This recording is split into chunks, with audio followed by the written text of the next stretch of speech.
Presidente, Sr. Presidente, Srs. Deputados, o Sr. Ministro utiliza recorrentemente a mentira para tentar enganar as pessoas e não poderemos deixar de denunciar isso. E a mentira que utilizou, duas, as que são recorrentes, naquele disco riscado que já estamos habituados, que repete sempre a mesma coisa em todas as vindas a esta Comissão.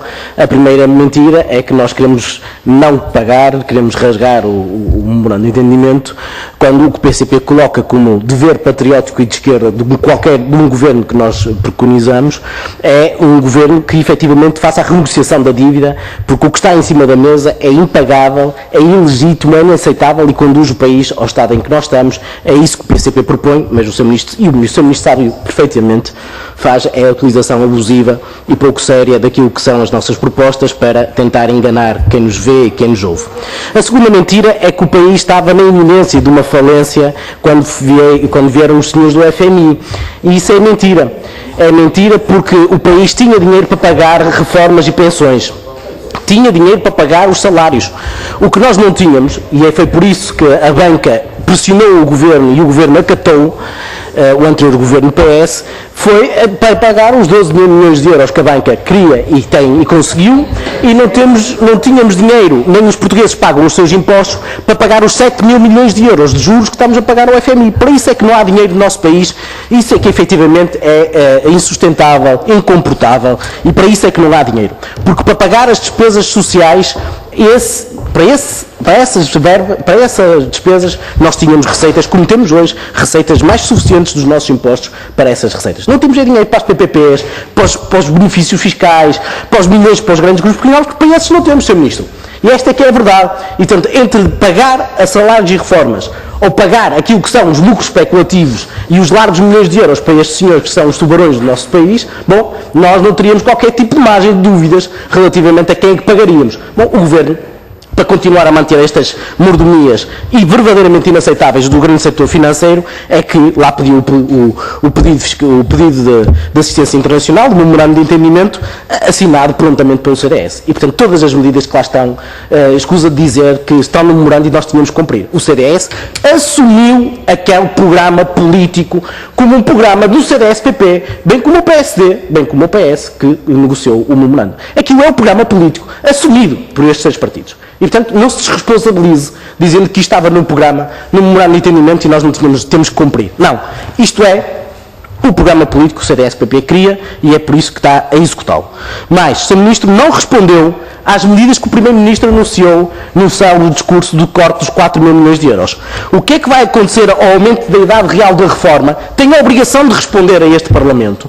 Como não respondeu às questões da alteração do fator de sustentabilidade no que diz respeito à inclusão da evolução da economia como fator de cálculo da reforma, o que irá acarretar uma brutal penalização dos futuros reformados, de todos os reformados, e aqui não há divisão entre trabalhadores da administração pública e do setor privado, todos são penalizados, bem como não respondeu o que é que vai fazer e o que é que significa a dita convergência entre os dois regimes e o que é que isto acarreta de penalizações para os reformados. E já agora pergunto-lhe se relativamente a estas medidas todas que atingem de uma forma brutal aquilo que são os reformados e os futuros reformados, se não há cisma grisalho quanto a estas medidas.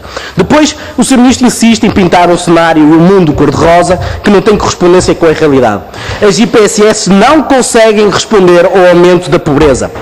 As medidas que o Governo está a tomar criam de tal maneira uma avalanche de novos pobres que as IPSS não conseguem responder e estão com a corda ao pescoço e algumas correm sérios riscos de fechar. E as medidas que o Sr. Ministro anunciou e aqui trouxe-nos não resolvem o problema.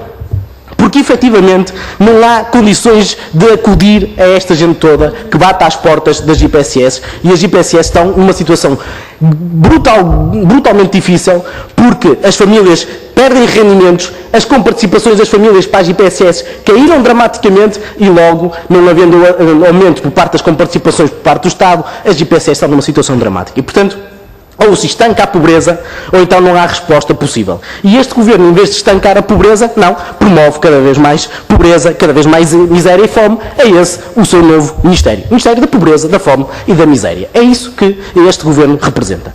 Mas um conjunto de outras questões que queria colocar é o chamado, uma primeira pergunta sobre o anexo SS. E não estamos a falar da Gestapo, estamos a falar do anexo da Segurança Social, que é verdadeiramente uma perseguição fiscal aos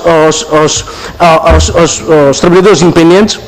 E aqui, realmente, se calhar a alusão às SS nazis até tem alguma semelhança. Porque o que se está a fazer é verdadeiramente inaceitável. Inaceitável porquê? Porque o que se está a fazer aos recibos verdes é não se diz nada relativamente a este anexo na declaração de IRS de 2013.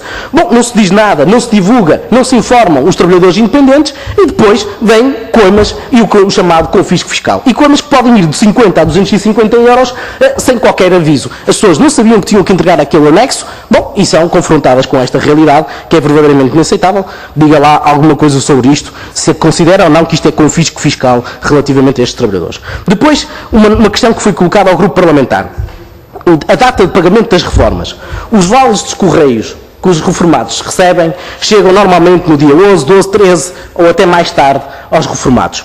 As contas que eles têm que pagar, necessariamente, EDP, Galp, etc., chegam todas até o dia 10. Sr. Ministro, o que é que pretende fazer para corrigir este problema? As pessoas são obrigadas a pagar com juros de mora à EDP, ao Galp, ao sistema bancário, que, coitadinhas, precisam de juros de mora, não é? E os reformados que têm poucos recursos são obrigados a pagar isto. Bom, era importante corrigir a forma como é paga a reforma para que os vales chegassem a tempo de pagamento destas contas. Esta é uma questão muito sensível, de grande importância para as pessoas, que queria uma resposta do Sr. Ministro. Depois, há informações de pessoas que escrevem ao grupo parlamentar a dar conta que há atrasos no processamento do rendimento social de inserção de 6 meses. Lisboa, Cascais, com grandes dificuldades para as pessoas. E por fim, Sr. Ministro, já percebi que Sr. Presidente, já percebi que estou no limite do tempo, ou excedi o meu tempo, provavelmente já excedi-me muito, mas só para concluir, uma questão relativamente aos sinistrados de trabalho. Sr. Ministro, todos os anos é a mesma conversa. Atrasos inaceitáveis na publicação da portaria que atualiza as pensões devidas por acidente de trabalho. Não custa nada ao Orçamento de Estado, estamos a falar de responsabilidades das companhias de seguros e o Governo, quer o seu Ministério, quer o Ministro das Finanças, todos os anos atrasam a publicação das portarias, que só beneficia as companhias de seguros, não beneficia absolutamente mais ninguém. Portanto, à custa dos sinistrados de trabalho, largos milhões de euros vão para as companhias de seguro. Estamos em junho e ainda não publicaram a portaria. É uma vergonha, Sr. Ministro. Queria uma resposta relativamente a esta matéria.